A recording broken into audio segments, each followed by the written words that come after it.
না, ও আমাদের সব সমান ভালোভাবে যাতে চলতে পারি। হিন্দু মুসলমান আমরা ভাই ভাই একত্র ভাবে থাকবো, এটাই আমরা চাই। কত বছর ধরে আপনাদের এই সম্পর্ক রয়েছে? এ 12-14 বছর। আপনার বাড়ি? বাড়ি আমার মুর্শিদাবাদ, গরিবপুর বাড়ি, দমকুল থানা। আপনার নাম? আব্দুল রশিদ। পাশাপাশি যার সঙ্গে বন্ধুত্ব রয়েছে? আমার আপনার নাম?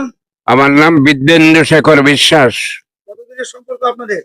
আমাদের সম্পর্ক প্রায় 10 বছর পেরিয়ে গেল। সংবাদ মাধ্যম। জাতীয় বিদ্বেষ আমার জীবনে কোনোদিন আসেনি। জন্মাবধে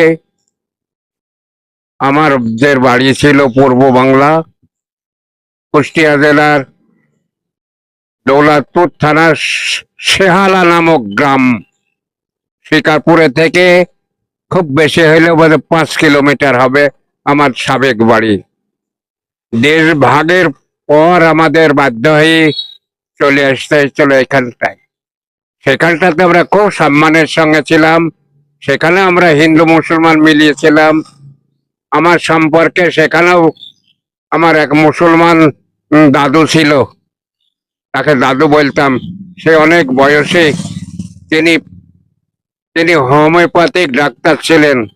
তিনি আমাদের বর্ডার এসে পাকপুরের ঘাট দিয়ে পার করে দিয়েছিলেন বাংলাদেশে, সেই পাকিস্তানের পুলিশের সামনে আমাদের মেয়েদের সহ গায়ের গহনা সহ বিক্রি করে পার করেছিলেন। ওই পাকিস্তানি হাবিলদারের কাছে অনুমতি নিয়েছিলেন যে আমার মেয়েকে পার করবো। আপনি মুসলমান আর আপনার মেয়ে পরে যাবে কেন? বলেন আমার হিন্দু মেয়ে, ধর্ম হিন্দু মেয়ে আছে, আমার মনের ইচ্ছা তাদের পার। বলে আপনার মনের ইচ্ছা, আপনি বৃদ্ধ মানুষ, আপনি তাদের নিয়ে আসবেন। হিন্দুদের গায়ে গহনা থাকে, গহনা পরে নিয়ে আসবেন, কোনো ডবল থাকবে না। হ্যাঁ, এবার আমি তখন আমার বয়সে 11 বছর। আমার খুবই মনে আছে, ওই প্রাগপুরের ঘাট দিয়ে আমরা পার করে দিয়ে সে আমার দাদু কানতে কানতে বাড়ে।